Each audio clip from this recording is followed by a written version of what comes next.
আসসালামু আলাইকুম এভরিওয়ান, ওয়াসিফস মম কিচেন পক্ষ থেকে জানাচ্ছি অনেক অনেক শুভেচ্ছা। আজকে আপনাদের সামনে হাজির হয়ে গেলাম ইলিশ মাছের দোপেয়াজার রেসিপি নিয়ে।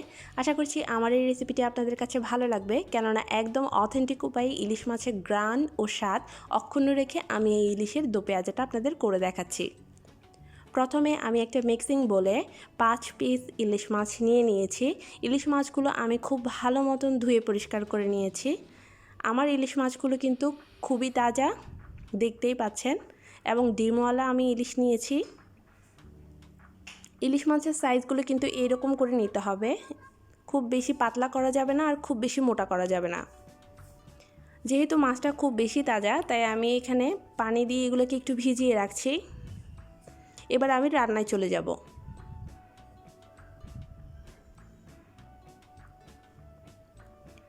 চুলায় একটা হাঁড়ি বসিয়ে আমি 3 টেবিল চামচ পরিমাণ সয়াবিন তেল দিয়ে দিলাম।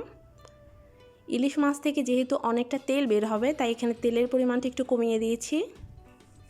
দিয়ে দিচ্ছি 6 থেকে 7টি কাঁচামরিচ এবং পেঁয়াজ দিচ্ছি 1 কাপ পরিমাণ। পেঁয়াজগুলো আমি কিন্তু একদম পাতলা স্লাইস করে কাটিনি, একটু মোটা করে কেটেছি। দোপেয়াজার ক্ষেত্রে পেঁয়াজটা একটু মোটা হলে খেতে বেশি ভালো লাগে। এখানে আমি দিয়ে দিয়েছি হাফ চা চামচের মতো কালো জিরা। দোপেয়াজার ক্ষেত্রে কালো জিরাটা কিন্তু অবশ্যই লাগে, আপনারা দেওয়ার চেষ্টা করবেন। এখন একটু খুব ভালো মতন ভুনে নিচ্ছি। যেহেতু এটা দোপেয়াজা মানে দুবার করে পেঁয়াজ ইউজ করা, তাই এখানে আমি কি করছি দেখুন, অর্ধেকটা পেঁয়াজ একটা বাটিতে তুলে নিচ্ছি। যখন একটু নরম হয়ে আসবে তখন অর্ধেকটা পেঁয়াজ এভাবে একটা বাটিতে তুলে নেবেন। এটা আমরা পরবর্তীতে ইউজ করব।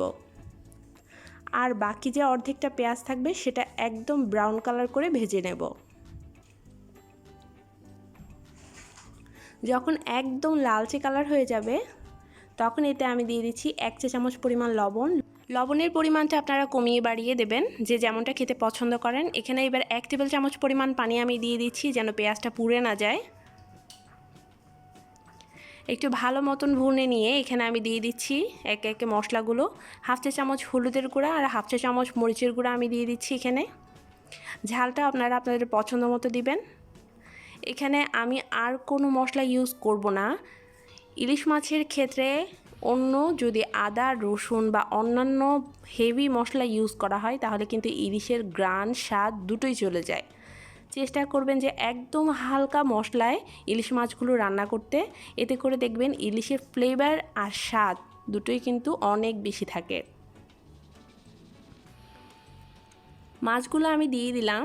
এবার মাছগুলো হালকা হাতে এইভাবে উল্টে পাল্টে দিচ্ছি। খুব ভালো মতন কিন্তু নাড়াচাড়া করা যাবে না, হালকা হাতে একটু উল্টে পাল্টে দেবেন।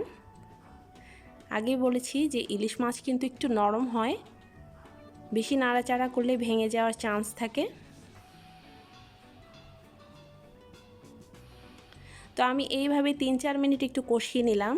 কষিয়ে নেওয়ার পর এখানে দিয়ে দিচ্ছি 1 কাপ এবং হাফ কাপ অর্থাৎ 1.5 কাপ পরিমাণ পানি। এবার ঢাকনা দিয়ে ঢেকে 7 থেকে 8 মিনিট আমি রান্না করে নেব। ফিরে আসলাম 7-8 মিনিট পর। আমি মিডিয়াম হিটে রান্না করেছি, অনেকটা ঝোল রয়ে গেছে। তো আমি এই পর্যায়ে কাঁচামরিচ দিয়ে দিচ্ছি। যদিও কাঁচামরিচ আগে একবার ইউজ করা হয়েছে সেটা ঝালের জন্য, এখন দিচ্ছি ফ্লেভারের জন্য।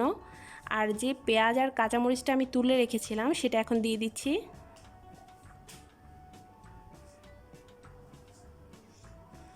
হালকা একটু নেড়ে চেড়ে আবারও ঢাকনা দিয়ে ঢেকে দেব।